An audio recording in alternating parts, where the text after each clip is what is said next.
எங்க வீட்டுல சப்பாத்திக்கு குருமா வைக்க போறேன். அதுக்கு எண்ணெய் சட்டியை வச்சு 50 எண்ணெய் மாதிரி ஊற்றிருக்கேன்.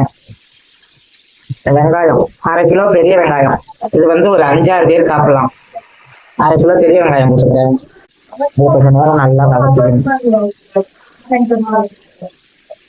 இப்போ வந்து கொஞ்சம் கருவேப்பிலை போட்டுக்கிறேன். இருக்கு கொஞ்சம் 2 பச்சை மிளகாய் போட்டுக்கிறேன். கறிப்பட்ட மசாலா எங்க வீட்லயே ரெடி பண்ணது தூள், அது போட்டுக்கிறேன். கொஞ்சம் நல்லா வதக்கிக்கணும். நாங்க உருளைக்கிழங்கு எல்லாம் போட மாட்டோம், பத்தி எதுவும் போட மாட்டோம். வெறும் இதான் வைப்போம். அந்த குருமா நல்லா இருக்கும். இப்ப நல்லா வதங்கிடுச்சு. தக்காளி ஒரு பெரிய தக்காளியா 3 தக்காளி போட்டுருக்கேன்.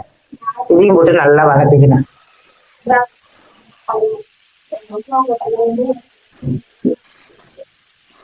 நல்ல பருப்பு கொஞ்சம் போட்டுக்கணும், மறந்துட்டேன். அதை போட்டுக்கிறேன்.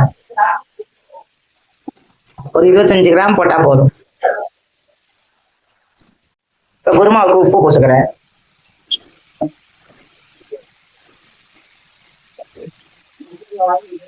சப்பாத்தி குருமாவுக்கு ஒரு பெரிய முடி தேங்காய் திருவி வச்சிருக்கேன். அரைச்சி அதுல ஊத்துறதுக்கு கொஞ்சம் பொட்டுக்கடலை போட்டுட்டேன். ஒரு 25 கிராம் இருக்கும். இதை அரைச்சி அது கூட நல்ல வெங்காயம் தக்காளி எல்லாம் நல்லா வதங்கிட்டு இப்ப வந்து தேங்காய் ஊத்திக்கிறேன். தேங்காவும் பொட்டுக்கடலையும் அரைச்சி வச்சது ஊத்திடும்.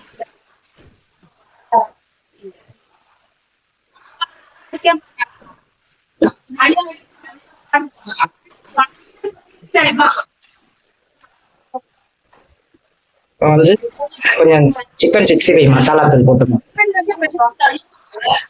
கொஞ்சமா போட்டுக்கிட்டாலே போதும். 2 பச்சை மிளகாய் போட்டிருக்கோம். அவ்வளவுதான். இது நல்லா கொதிக்க விட்டு இறக்கிட்டோம்னா, கொத்தமல்லி தழை போட்டு இறக்கிட்டோம்னா இது வேலை முடிஞ்சிச்சு. சப்பாத்தி குருமா ரெடி ஆயிட்டு. கொத்தமல்லி இல்லை எங்க வீட்டுல.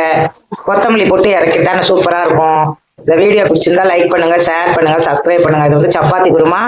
இது மாதிரி நீங்களும் செஞ்சு பாருங்க, சூப்பரா இருக்கும். தேங்க்யூ.